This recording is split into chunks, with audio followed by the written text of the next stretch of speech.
Hey everyone, welcome back to the channel. My name's Isaiah. A little while back, I did an introduction to selling options videos. And if you're new to the channel or new to selling options, I highly recommend checking it out.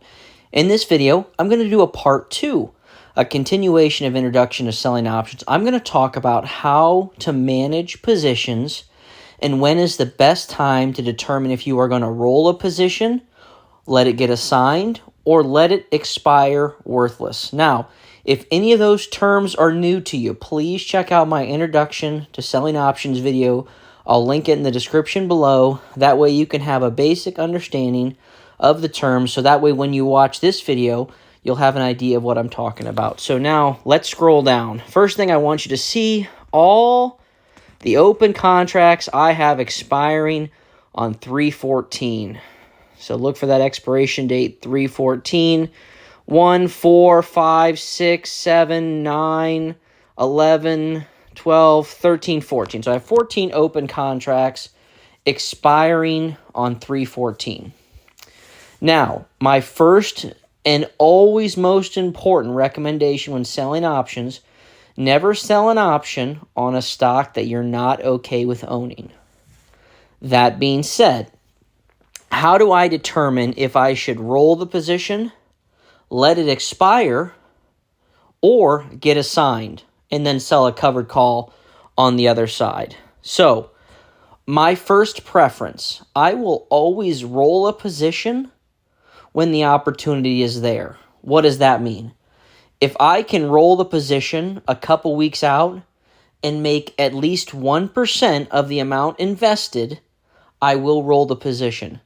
Because I would much rather roll a position that I'm already invested in over trying to find new plays.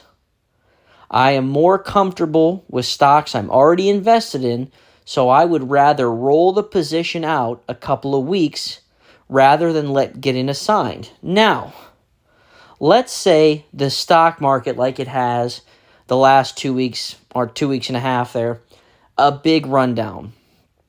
Should I let a position get assigned or roll it farther out? Because of how far the market ran down on some stocks, I rolled the position out another couple weeks. Why did I do that? Rather than get assigned with the cost average that would have been much higher than the current stock price, making it extremely hard to sell covered calls, I would rather capture that premium from selling puts, rolling that position out, over getting assigned. And my idea or opinion or approach to it is if I can roll that position a couple of weeks out, it allows the market a little bit more time to stabilize and come back around. And maybe it doesn't in that time, and I'll roll it out a few more weeks. In the last video, I talked about NEO, right here, 3 shares for covered calls. I've been rolling this position for well over a year now. Every couple weeks, I'm collecting another $60 in credits. That's pretty nice. That's essentially $60 a month or $70 a month from a $450 investment. That's over 10% yield every month. That alone is outpacing most of those high-yield dividends that everyone's investing in. And on top of that, it doesn't have NAV erosion. I don't have to worry about my dividends disappearing because you know what? When you're selling options and rolling positions, you're always collecting premiums. It allows me to be more diversified and not have to invest so much into one stock. So that's my strategy and my theory on why I would rather roll a position over let it get assigned. Now, let's say the stock has a huge run-up, but it's still below my strike price for my put. If that run-up is looking good, I will let it get assigned because I see the market's going up, my position's going up. I'll let it get assigned so I can sell a covered call and collect a higher premium. Just a little, tip and trick from selling option introduction, my first video. When the market is in a downtrend, you are going to collect a larger credit when you sell a put. When the market's on an uptrend, you're going to capture a better credit or a larger premium when you sell a call. Now, my next tip, when do I decide to roll a position? Do I do it on a Monday? Do I do it on a Tuesday? When do I do it? So first thing, contract options expire on Fridays. They're expiring on Friday. 95% of the time, I wait until that Friday to roll the position. Outside of the day of expiration, I seldom look at my positions and make decisions on rolling or anything like that. I don't want to be bothered investing that much time into anything like that. So I will look at that one time, and then that's that first time when I'm open the position, and then not touch it again until expiration date. And then on that day, I will roll the position.